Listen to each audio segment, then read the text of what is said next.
पुणे जिल्ह्यातील मंचर येथे पांडवकालीन बारव आणि दर्गा यांच्यातील जो वाद आहे तो पुन्हा उफाळलेला पाहायला मिळत आहे। कारण की आज बकरी ईद आहे आणि या बकरी ईदच्या पार्श्वभूमीवरती जो पांडवकालीन बारव आहे त्या ठिकाणी खरं तर मुस्लिम बांधवांना त्या ठिकाणी नमाज पठण करण्याची परवानगी वळण दिल्यामुळे हा जो वाद आहे तो पुन्हा उफाळलेला पाहायला मिळतो। त्यामुळे मंचरमध्ये पूर्णतः तणाव वातावरण या ठिकाणी आपल्याला पाहायला मिळतं।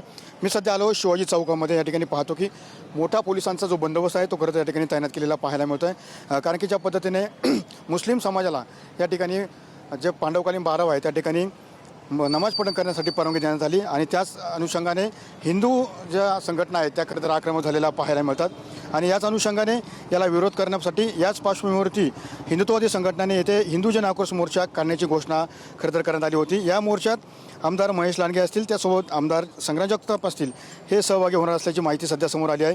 त्यामुळे प्रशासन आणि पोलीस यंत्रणा या ठिकाणी अधिक सतर्क झालेली आपल्याला एकंदरीत पाहायला मिळते।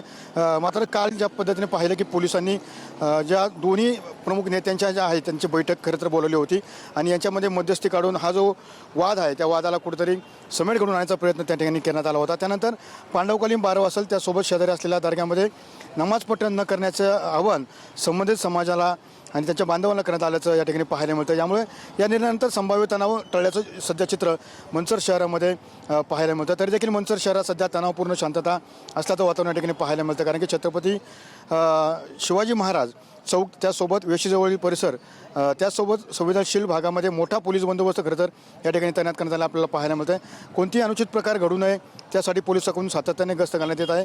दिवसभरामध्ये या प्रकरणात आणखी काय होतं हे तर पाहणं तितकं महत्त्वाचं असणार आहे। मात्र एकंदरीत ज्या पद्धतीने पाहिलं की सकाळच्या सुमारामध्ये हिंदू जन आक्रोश मोर्चाचं आयोजन खरं तर हिंदुत्ववादी संघटनेकडून करण्यात आलेलं पाहायला मिळतं आहे। त्यामुळे मंचर शहरामध्ये संपूर्णतः पोलिसांचा मोठा बंदोबस्त या ठिकाणी तैनात करण्यात आलेला पाहायला मिळतो आहे। एकंदरीत या पद्धतीने परिसरामध्ये संचारबंदी खरं तर लागू केलेली आहे।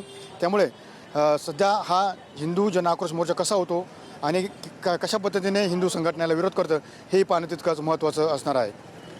त्यावर सुशांत राऊत, मी सुनील देगे, TV9 मराठी, मंचर, पुणे।